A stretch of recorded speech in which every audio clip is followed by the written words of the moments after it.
But the greatest thing that's going to happen, he's going to reveal you on a national, on a global scale to the world. The Most High is going to allow the right vehicles and the right people to reveal who you Israelis really are, that you are Eastern European and that you don't have a single drop of Israelite blood in you. Yeah? Because, why? Because they're Confederates. It says it right here. It says the tabernacles of Edom and of the Ishmaelites and of Moab, the Chinese, and of the Hagarenes, Gilbal, Ammon. So the Hagarenes, Gilbal, we're talking going through tribes in Africa. Ammon, Japanese, Amalek, which are who? Your Amalekites are who? The so-called Israelis. The so-called walking around with little twiddlies and strings and trying to pretend they're dressing up in black, trying to pretend to be the Jews. That's who those are, the Amalekites, yeah? It says Gilbal, Ammon, Amalek, and the Philistines, yeah?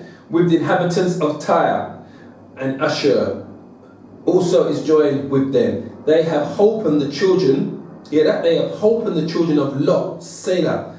Do unto them as unto the Midianites, as to Sisera, as to Jabin at the brook of Kison, which perished at Endor. They became as dung for the earth. So King David is saying he wants to be done to all those nations that have become a confederate. So if you look at the United Nations, this is the confederate that the scriptures are talking about, because these nations have taken on different names today. So when you talk about the Philistines, yeah, you're looking at the modern day Syrians, yeah. You got the Amalekites, your modern day, your so-called Israelis, yeah. You got your Moab, Chinese, Hagarenes, African tribes, Gilbal's African tribe, Ammon, Japanese, yeah. So these are biblical names. These nations now have taken on modern names. Most of them have taken on names after leaders or people that conquered lands. So when it says, do unto them as it was done unto the Midianites, as to Sisera, as to Jabin at the brook of Kison, King David is wishing the same destruction and end for all you nations that taken the children of Israel into captivity and stolen their identity and give them someone else's identity to make them believe that there's somebody else and have them worshipping idols. Yeah? So, he says, which perished at Endor, they became as dung for the earth. You know what dung is, don't you? Dung is shit.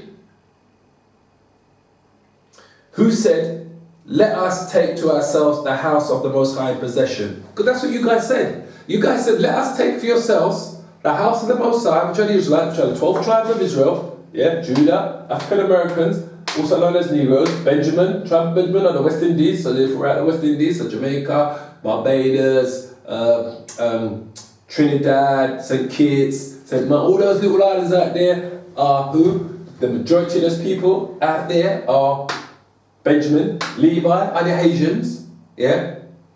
Simeon, Dominican natives, Zebulon, Guatemala to Panama natives, Ephraim, Puerto Ricans, of Taino and Arawak Indians, yeah? I'm not talking you white Spanish Puerto Ricans, colonials who have been there for 300 years since their fathers went there and colonized the place. We're talking about the indigenous people that are there, yeah? Manasseh, Cubans, natives, and black, yeah, descendants of slaves, because many black slaves went to the island of Cuba as well, yeah?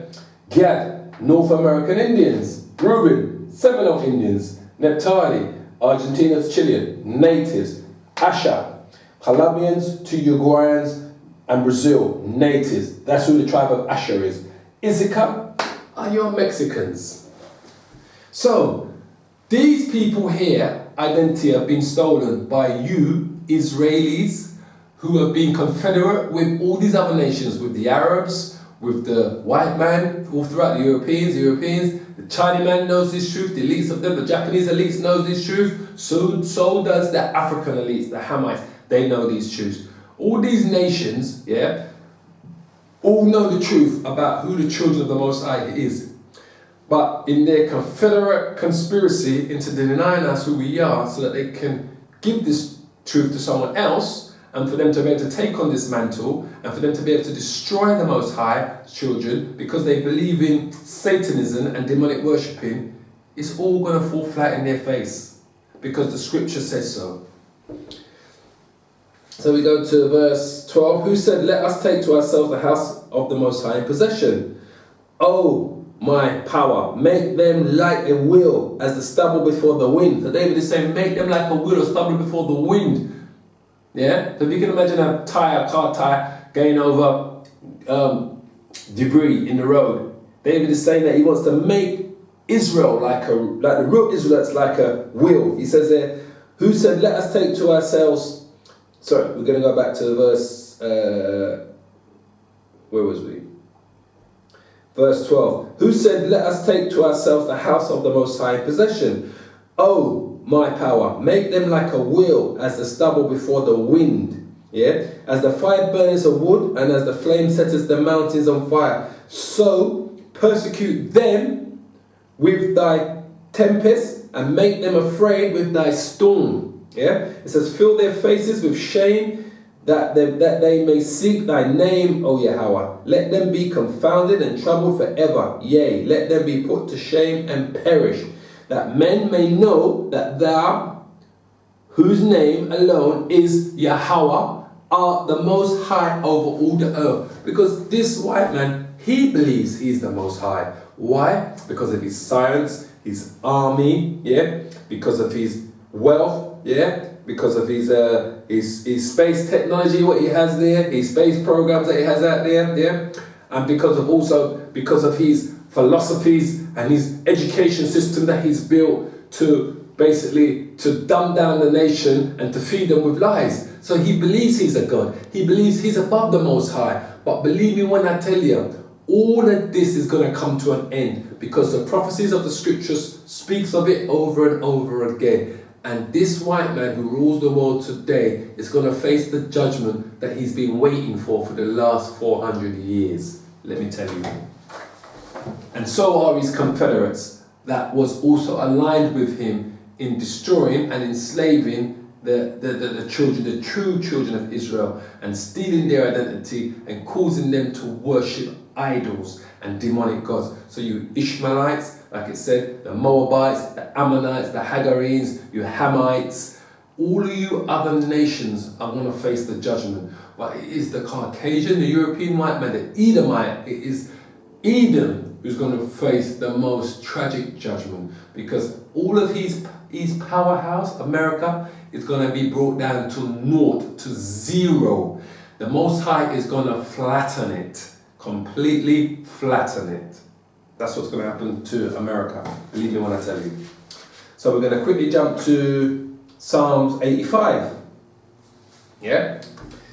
Psalms 85. Lord, thou hast been favourable unto thy land. Thou hast brought back the captivity of Jacob. Verse 2. Thou hast forgiven the iniquity of thy people. Thou hast covered all their sins. Selah. Thou hast taken away all thy wrath. Thou hast turned thyself from the fierceness of thy anger. Turn us, O Yahweh, of our salvation, and cause thine anger towards us to cease. Because that's what's happening. The anger towards the children of Israel is coming to an end. And we do know, and we always stress this, that when the Most High comes back, he's going to bring judgment where? To his own house first. And we totally accept that, and we know that to be a truth. Because it's like anything. When a man says he's out the road and he's chatting this and chatting that, people always turn around and say to him, make sure you do that in your house first before you come a road and want to tell people about certain things. So practice what you preach, basically. So the Lord is going to bring judgment to his own people first. So we know 2/3 of our people are going to die during this Third World War, this total second coming of Yahweh Shai and the angels, and all the other things that's going to happen during the meanwhile. The disease that's going to be spreading, biological diseases and weapons being used out there. You're going to, some places are going to be decimated through war, uninhabitable, so forth. People are going to die from starvation. It tells you in the book of Ezra that the Lord is going to send his angels that are going to bring famine, death, destruction. I'm going to find it for you in a little while in Ezra. I'm going to show you. Will thou be, this is verse 5, so we're in Psalms 85 verse 5. Will thou be angry with us forever? Will thou draw out thine anger to all generations? Will thou not revive us again, that thy people may rejoice in thee? Show us thy mercy, O Yahweh, and grant us thy salvation. I will hear what the Most High, what Yahweh the Most High will speak, for he will speak peace unto his people and to his saints. But let them not turn again to folly. Surely his salvation is nigh them that fear him, that glory may dwell in our land. Mercy and truth are met together, righteousness and peace have kissed each other. Truth shall spring out of the earth, and righteousness shall look down from heaven. So what did I just say to you? That all of this, what's in the darkness, all these lies are going to be revealed. Because I don't know what you devils are thinking out there, you know, that you truly believe that the Most High, Yahweh Shai, is going to allow you to literally soak the earth in your lies, death, corruption, wickedness, everything that you're doing, and just allow it to continue. You're going to get your judgment. So it says there, truth shall spring out of the earth. So we're in Psalms 85 verse 11. Truth shall spring out of the earth, and righteousness shall look down from heaven. And then we are Bashim Shai. Yea, the Most High shall give that which is good, and our land shall yield her increase. Righteousness shall go before him, and shall set us in the way of his steps. It's as simple as that. So we're going to go to Psalms 2. Psalms 2. Why do the heathen rage, yeah? And the people imagine a vain thing. The kings of the earth set themselves, and the rulers take counsel together. Because that's what they're doing there. United Nations meetings, the Bilderberg meetings that they have in the world, what do they call it? They have the meeting between the 7 world leaders. I forget what they call it, but they have a meeting with all the world leaders. The IMF meeting, the World Bank meeting, you know, all of these elite meetings. This is what I say to you guys, right? Don't get it twisted, because many of you, John Does, are going to die for your elites, rulers, yeah? Because the judgment is going to come to you as a nation. But we know that it's your elites that know this truth, that your John Does on the street, your average white man and white woman on the street don't know. They're still there going on worshipping these white images of Christ, believing in the Catholic Church and all this bullshit that's been given them from their education system, from their religious system, because they refuse to pick up a book themselves and look into history. They refuse to study the Bible themselves and look at it in the Hebrew and the Greek and to find out exactly what it's telling them. Not in the English, because you can read it in the English, but you must always look at the etymology of the words in their original format to get the true understanding. So that's not happening. That I know. So they're going to die in their ignorance. Your average John Doe, yeah, with their Confederate partners. But the elites are the ones that are going to get the worst punishments. Let me tell you. So it says here, this is Psalms chapter 2, verse 2. It says, the kings of the earth set themselves, and the rulers take counsel together against the Most High and against his anointed. And what have I just been saying? That's what they've done by coming together. Yeah? Saying, let us break their bands asunder and cast away their cords from us. Yeah? So they want to break our bands and they want to divide us. And they've done it. They completed their plan in destroying the children of Israel. Judah, Benjamin, Manasseh, Ephraim, Naphtali, Asher, you know, they've accomplished what they did. Now it's the time for Yahweh Ba'ashem Yahweh Shah to gather the diaspora, the scattered, who believe in this truth from the 4 corners of the world. But firstly, he's going to awaken them. Then they're going to have a spiritual bond. Yeah? Then he's going to protect them. Then he's going to bring the judgment. Because the scripture tells you about the 144,000 that are going to receive the spiritual powers. And then you've got the 1/3 that are going to be protected. And they're going to receive some sort of powers to fight against Esau and his armies. Yeah? To what degree, I don't know. The 144 we know are going to get absolutely full-on spiritual